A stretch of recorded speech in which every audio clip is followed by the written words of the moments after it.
Hello guys. आज की इस वीडियो में आपको बताने जा रहा हूँ कि किस तरीके से आप अपने इंस्टाग्राम पे जो कैमरा है या फिर जो भी गैलरी एक्सेस होता है उसको किस तरीके से इंस्टाग्राम पे आप अलाउ कर सकते हैं। गाइस, उसके लिए सबसे पहले आपको अपना इंस्टाग्राम अकाउंट यहाँ पे ओपन करना है। और गाइस, इंस्टाग्राम पे आने के बाद अगर आप जो है स्वाइप लेफ्ट करें तो आपके सामने यहाँ पे आपका कैमरा जो है ओपन हो जाता है, जिसके ज़रिए आप कोई भी वीडियो या फिर कोई भी फ़ोटो इंस्टाग्राम कैमरा के ज़रिए यहाँ पे रिकॉर्ड कर सकते हैं। तो आपको यहाँ जो परमिशन होती है वो आपकी अलाउ नहीं होती इंस्टाग्राम कैमरा की। उसके अलावा अगर आप यहाँ पे बैक इंस्टाग्राम पे आएँ और यहाँ पे कोई भी फ़ोटो आप अपलोड करना चाहें तो यहाँ पे वो फ़ोटो की भी परमिशन आपको यहाँ पे नहीं होती मीडिया वगैरह की। तो आप किस तरीके से ये परमिशन जो है इंस्टाग्राम को यहाँ पे अलाउ कर सकते हैं, उसका तरीका गाइस बहुत ही सिंपल है। तो उसके लिए गाइस सबसे पहले आपको अपनी जो सेटिंग्स है उसमें आना है और यहाँ पे आपको ऐप परमिशंस में जो है इंस्टाग्राम को ओपन करना है। और यहाँ पे परमिशंस में आपको डिफरेंट इंस्टाग्राम की परमिशंस मिल जाती हैं जो कि आप यहाँ पे अलाउ कर सकते हैं।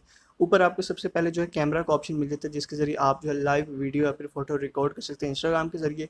उसके अलावा अगर आप अपनी जो गैलरी है वो अलाउ करना चाह रहे हैं तो सबसे नीचे आपको जो स्टोरेज का ऑप्शन मिल रहा है आपको सिंपली वो यहाँ पे उसको अलाउ कर देना है। उस तरह आप कोई भी ऑप्शन इंस्टाग्राम पे जो कोई भी परमिशन है उसको अलाउ कर सकते हैं।